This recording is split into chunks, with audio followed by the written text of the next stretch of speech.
ഇപ്പൊ വിഷ്ണു കൊച്ചിക്കാരൻ ഫ്രീ ആയിട്ട് birthday wishes ഒക്കെ ചെയ്തു കൊടുക്കുന്നുണ്ട്. നിങ്ങൾ പൈസ മേടിച്ചിട്ടല്ല ചെയ്യുന്നത്? ഞാൻ മര്യാദയ്ക്ക് പെരേര 4000 5,000 ഇടുന്നപ്പോൾ ഞാൻ 1000 രൂപ ചെയ്തുകൊണ്ടിരുന്നതാണ്. എന്നെയും കൊണ്ട് 3000 രൂപയ്ക്ക് ചെയ്യാൻ പറഞ്ഞത് ഈ പറയുന്ന വിഷ്ണു കൊച്ചിക്കാരനാണ്. എന്നിട്ട് 3000 രൂപയ്ക്ക് ഒരു വീഡിയോ ഇട്ട് പകുതി കാശ് അവൻ കൊണ്ടുപോകും. എന്നിട്ട് ഇപ്പോൾ അവൻ പറയുന്നത് അവന് പൈസ വേണ്ടാണ്.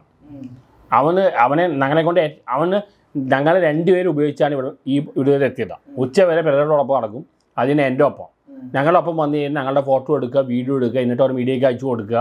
ശരിക്കും യൂസ് ചെയ്തിട്ടുണ്ട്. ഇപ്പോൾ ഒരു സ്റ്റേജ് ആയപ്പോഴേക്കും ഞങ്ങളെ തള്ളിപ്പറയാണ്.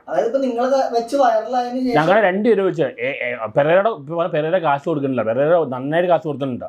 ഓരോ ദിവസം 1000 2000 വെച്ച് കൊടുത്തിട്ടുണ്ട്. പിന്നെ ഇവ സ്ത്രീ വിഷയത്തിൽ നീറ്റാണ്.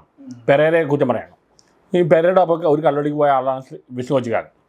അവിടെയാണ് പോയിട്ടാണ് രാത്രി എൻ്റെ ഒപ്പം റോന്ത് പടം കാണാൻ വന്നിട്ട് അവന് ചൊറി സഹിക്കാൻ വയ്യാതെ അവൻ ആ തിയേറ്റർ വിട്ട് ഹോസ്പിറ്റലിൽ പോയ പാർട്ടിയാണ്. ഇപ്പോൾ സ്ത്രീ വിഷയത്തിൽ നീറ്റാണ് പറയണം, പെരേര കുറ്റം പറയണം. പിന്നെ ഇവന് ഞങ്ങളോട് ഒരു ആത്മാർത്ഥതയില്ല. ഞങ്ങളുടെ ഫെയിം ഉപയോഗിക്കുക.